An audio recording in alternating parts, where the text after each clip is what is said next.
The PlayStation Vita is a remarkable gaming handheld, even 2 years after its debut.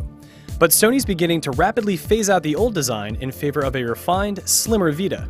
In many ways, it's an overall improvement, and unlike the first version, it comes bundled with a free memory card and a free copy of Borderlands 2. On paper, it sounds like a great value, but even though there are numerous improvements to the hardware and some free extras, sacrifices have been made along the way, and you may find yourself weighing the benefits of both models if you're considering picking up the so-called Vita Slim. The original Vita is a strong piece of hardware, but it has its share of issues that needed to be addressed. The battery life is great in standby mode, but during gameplay, it typically taps out around the 4-hour mark. The lackluster battery performance was also compounded by the system's proprietary charging port. It negates the viability of common USB cables and requires a USB port with a data connection in order to accept a charge. Common wall chargers won't cut it. Plus, it won't charge over USB if the battery is completely dead. It has to be plugged into a wall socket. Thankfully, the new Vita resolves some of these issues. You no longer need a special Vita-only cable with the new micro USB port, and you don't need to rely on finicky port restrictions either. Plus, the battery in the new Vita is reported to last longer despite having the same battery capacity. While it's good to see that the Vita's new screen doesn't negatively impact battery life, it ultimately has a negative impact on the overall experience. The most notable difference of the new Vita is the use of an LCD panel versus the old OLED panel used in the original.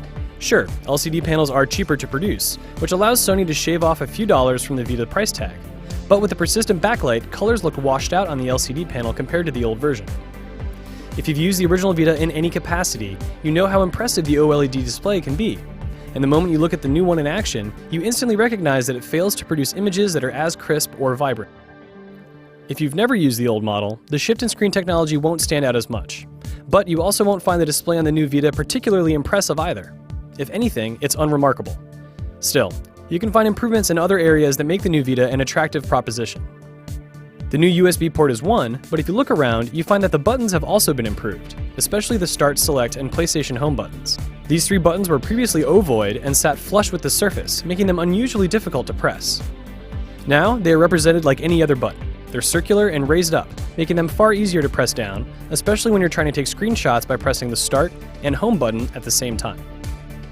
The new Vita also comes with 1 GB of built-in memory, which means that you don't have to have a memory card in order to store a PSN account and play games. But oddly, you can't use the internal storage and the included 8 GB memory card at the same time. Finally, the new Vita is slimmer and lighter than the old model. When viewed head-on, the 2 versions appear to have similar dimensions, but angle the system and you'll notice that the new model is 20% slimmer. It's less bulky overall, and it weighs 15% less than the original Vita model. There's no getting around the fact that the new Vita has an inferior screen compared to its predecessor, but it's easy to appreciate the reduction in size, weight, and price. Plus, the changes made to the USB port and the buttons make it a much friendlier system to use overall. Even though they won't look as good, the same games that worked on the old Vita worked on the new model, so at the end of the day, it's worth considering for all of its advantages.